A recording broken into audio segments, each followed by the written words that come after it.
یہاں آپ کو ایک اہم ترین خبر سے آگاہ کریں، عدالت کا بڑا فیصلہ آ گیا۔ سائفر کیس کی خصوصی عدالت نے کیس میں بانی P T I Imran Khan اور شاہ محمود قریشی کو 10 سال قید بامشقت کی سزا سنا دی۔ خصوصی عدالت کے جج ابو الحسنات ذوالقرنین نے اڈیالہ جیل میں بانی P T I Imran Khan اور شاہ محمود قریشی کے خلاف سائفر کیس کی سماعت کی۔ اس سلسلے میں عمران خان اور شاہ محمود قریشی عدالت میں موجود تھے۔ سماعت کے دوران جج نے کہا کہ آپ کے وکلا حاضر نہیں ہو رہے، آپ کو اسٹیٹ ڈیفنس کونسل فراہم کی گئی۔ اس پر وکلا صفائی نے کہا کہ ہم جرح کر لیتے ہیں۔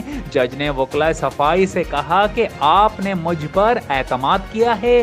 دوران سماعت 342 کا سوال نامہ شاہ محمود قریشی اور بانی پی ٹی آئی کو دیا گیا، جس پر دونوں ملزمان نے کہا کہ ہمارے وکلا موجود نہیں، ہم بھلا کیسے بیان ریکارڈ کروائیں گے۔ بعد ازاں عدالت نے بانی P T I Imran Khan کا 342 کا بیان ریکارڈ کیا، جس میں عمران خان نے کہا کہ سائفر میرے آفس آیا تھا، لیکن اس کی سیکیورٹی کی ذمہ داری ملٹری سیکریٹری کی تھی۔ اس حوالے سے ملٹری سیکریٹری کو انکوائری کا کہا تھا۔ انہوں نے بتایا کہ سائفر کے بارے میں کوئی کلیو نہیں ملا۔ عدالت نے عمران خان کا 342 کا بیان ریکارڈ کرنے اور مختصر سماعت کے بعد کیس کا فیصلہ سناتے ہوئے کہا کہ سائفر کیس میں عمران خان اور شاہ محمود قریشی کو 10 سال قید بامشقت کی سزا سنائی جاتی ہے۔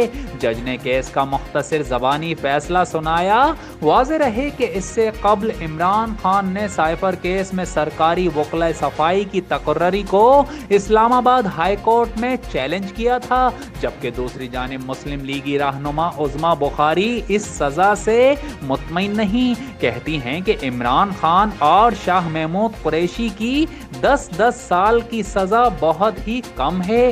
بولی ملک ہماری ریڈ لائن ہے، جو ملکی مفادات کے خلاف کھیلنے کی کوشش کرے گا اس کے ساتھ یہی سلوک ہوگا، جبکہ رانا ثناء اللہ کا کہنا ہے کہ عدالت کے فیصلے پر ہمیں مکمل بھروسہ ہے، قومی اور ریاستی مفادات سے جو کھیلے گا اس کا یہی انجام ہونا چاہیے۔ جیو سچ کے سنگ۔